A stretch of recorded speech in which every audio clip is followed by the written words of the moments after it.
Hello everyone, this is Renu and welcome to my YouTube channel. If you are preparing for UGC NET 2025 December in subject of Home Science and want to high score with smart preparation, then this video is for you. I will share some most important topics in the different units of the Home Science subject that help you in getting the more score in minimum time. जैसे कि आपको पता ही है अभी 31 दिसंबर हो गया है और 7 जनवरी को आपका एग्जाम है। तो उससे पहले आपको किन टॉपिक पे ज़्यादा से ज़्यादा आपको टाइम देना चाहिए जिससे कि आप है वो ज़्यादा से ज़्यादा स्कोर कर सको। तो मैं कुछ यूनिट वाइज टॉपिक्स के बारे में बताने वाली हूँ जो कि बार बार रिपीट होते हैं और जिनसे सबसे ज़्यादा क्वेश्चन आते हैं। तो हम शुरू करते हैं फर्स्ट यूनिट। तो शुरू करते हैं first unit, food and nutrition science. Food science और न्यूट्रिशन से सबसे ज़्यादा वेटेज रहता है हर बार यूजीसी नेट के अंदर। तो इसके अंदर हम देखने वाले हैं कि कौन कौन से टॉपिक है जो बार बार रिपीट हो रहे हैं। फर्स्ट है वो है macronutrients and the micronutrients, their functions, their deficiencies, most important, then toxicity. और दूसरा टॉपिक है इस यूनिट के अंदर वो है आरडी, रिकमेंडेड डाइटरी अलाउंसेस, जो कि आईसीएमआर ने अभी 2020 के अंदर दी है।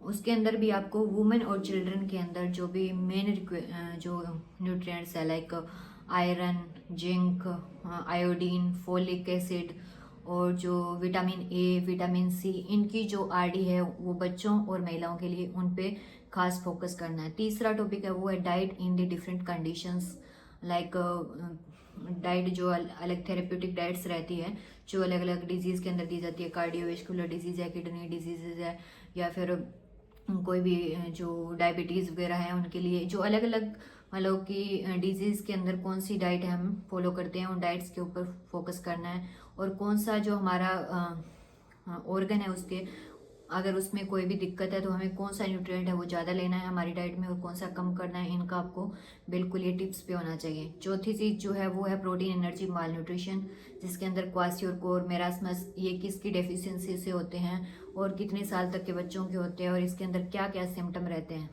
उसके बाद पांचवा टॉपिक है वो है फूड अडल्ट्रेशन। फूड अडल्ट्रेशन के अंदर आपको देखना है कि कौन सा फूड आइटम है उसके अंदर कौन सा वो जो आइटम है वो अडल्ट्रेट किया जाता है। तो ये चीज़ें आपको देखनी है। उसके बाद फंक्शनल फूड है जो एंटीऑक्सीडेंट्स वगैरह रहते हैं तो उन चीज़ों पे फोकस करना है। उसके अलावा प्रोबायोटिक्स, प्रीबायोटिक्स, इनका आपको कॉन्सेप्ट है क्लियर होना चाहिए। उसके बाद हम पब्लिक न्यूट्रिशन की बात करें तो उसके अंदर जो स्कीम्स है गवर्नमेंट की, सेंट्रल गवर्नमेंट की आईसीडीएस है या फिर मिड डे मील स्कीम है या पोषण अभियान है, इसके ऊपर खास फोकस करना है।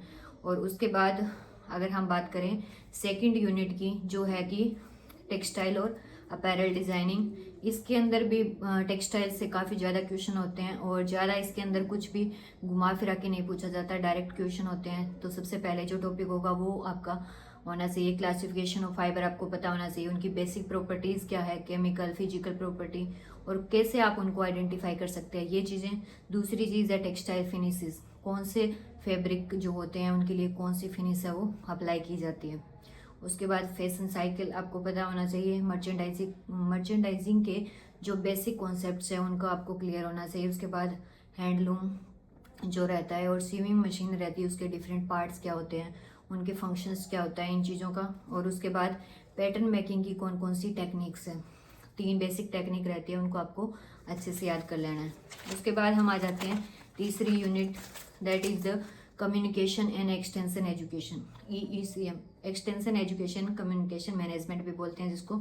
तो उसके अंदर सबसे पहले आपको देखना है कम्युनिकेशन मॉडल्स किसके द्वारा दिया गया है मॉडल, और उसके बाद उसमें कितने एलिमेंट हैं और ये चीज़ें वो क्लियर होनी चाहिए हर एक मॉडल के बारे में। दूसरी जो चीज़ रहती है audio visual aids, definitely question आते हैं। उसके बाद एक्सटेंशन टीचिंग मेथड है, इंडिविजुअल मेथड है, ग्रुप मेथड है, मास मेथड है, ये सारी।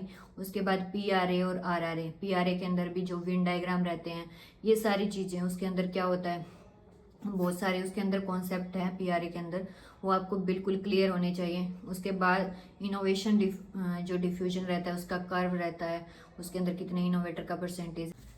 नेक्स्ट फोर्थ जो यूनिट है, फोर्थ सब्जेक्ट है या फिर जो कह सकते हैं कि इसका डिपार्टमेंट रहता है, उसके अंदर रिसोर्स मैनेजमेंट इन कंज्यूमर एजुकेशन, कंज्यूमर स्टडीज़ भी बोलते हैं इसको। तो इसके अंदर हम देखते हैं कि सबसे पहले है वो है energy, time and money management. इन सब का आपको जो भी पूरा इनकी डिटेल है वो याद करनी है। दूसरा है मुंडेल्स क्लासेस ऑफ चेंजेस और टाइप्स ऑफ इनकम, इनकम कितने टाइप की होती है ये सारा। फिर उसके बाद चौथा है कन्वेंशनल और नॉन कन्वेंशनल जो रिसोर्सेज रहते हैं। उसके बाद ह्यूमन नॉन ह्यूमन रिसोर्सेज है, इनके एग्जांपल आपको पता होना चाहिए। कलर व्हील पता होना चाहिए, कलर स्कीम्स और कौन कौन से कहाँ कहाँ पे इंटीरियर के अंदर इसका यूज होता है रहते हैं। जो नेचुरल डिज़ाइन होता है और स्ट्रक्चरल होता है, एब्स्ट्रैक्ट होता है, इनका पता होना चाहिए। डिसीजन कितने टाइप के होते हैं ये सब पता होना चाहिए।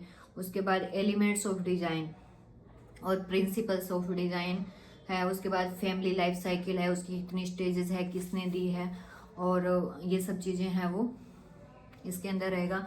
उसके बाद है कंज्यूमर स्टडीज़ के अंदर बात करें तो जो कंज्यूमर प्रोटेक्शन एक्ट है, जिसको कोपरा है, सीपीए भी बोलते हैं, जिसके अंदर अभी अमेंडमेंट हुआ है, तो उसके बारे में क्या चेंजेस हुए हैं उनको आपको अच्छे तरीके से पढ़ना है। उसके बाद जो बहुत सारी सोसाइटीज़ रहती है जैसे CGSI है, उसकी कौन सी मैगजीन निकलती है, मंथली है या फिर वो 6 मंथ से निकलती है। इसके बाद कंज्यूमर राइट्स और रिस्पॉन्सिबिलिटीज़ है, और किस तरीके से आप कोई कुछ कंज्यूमर के साथ कोई भी हो जाता है फ्रॉड तो वो किस तरह से कंप्लेन कर सकता है, इसकी प्रोसेस बहुत बार पूछी जाती है। तो 5वां सब्जेक्ट है हम जिसकी बात करने वाले हैं वो है human development and family studies. इसके अंदर आपको ह्यूमन डेवलपमेंट की जितनी थ्योरी है उसमें भी सबसे मोस्ट इम्पोर्टेंट है वो पियाजे की थ्योरी है, फ्रूड की, एरिक्सन, कोलबर्ग, इनसे जुड़े हुए जितने भी कॉन्सेप्ट है, जो भी टर्मिनोलॉजीज है वो बिल्कुल आपको क्लियर होना चाहिए। उसके बाद दूसरी प्ले कौन कौन सी स्टेजेस के अंदर कौन सा प्ले होता है। उसके बाद रिफ्लेक्सेस, एपगार्ड स्केल, काउंसलिंग प्रोसेस और उसके स्टेप्स, और जो पर्सनैलिटी के लिए मेजर करने के लिए स्केल्स होते हैं वो, और जेनेटिक डिजीजेस कौन कौन सी क्रोमोसोमल है, नॉन क्रोमोसोमल है। अभी जो मैंने सारे टॉपिक बताए हैं अलग अलग यूनिट्स के अंदर, आप इनका ज़्यादा कुछ नहीं है, हर एक टॉपिक का 1-2 पेज रहता है, तो आप 2-3 दिन में इनको अच्छे से पढ़ सकते हो क्योंकि ये पहले से एक बार आपके पढ़े हुए होंगे। और जिन बच्चों को मतलब कि पूरे साल पढ़ने का टाइम नहीं मिला है लेकिन अभी वो एग्जाम दे रहे हैं, जैसे कि वो फाइनल ईयर में हो MSc में या फिर जो BSc कर रहे हैं, अभी तो BSc वाले भी दे सकते हैं ना, नेशनल एजुकेशन पॉलिसी 2020 के अंदर जो ऑनर्स डिग्री कर रहे हैं वो भी BSc फाइनल ईयर के अंदर नेट का एग्जाम देते हैं, तो उनको पढ़ने का ज़्यादा टाइम नहीं मिला है पहले। तो आप इन टॉपिक्स जो मैंने बताए यूनिट वाइज इन पे फोकस करके कम से कम समय में ज़्यादा से ज़्यादा स्कोर है वो कर सकते हो। All the best, thank you.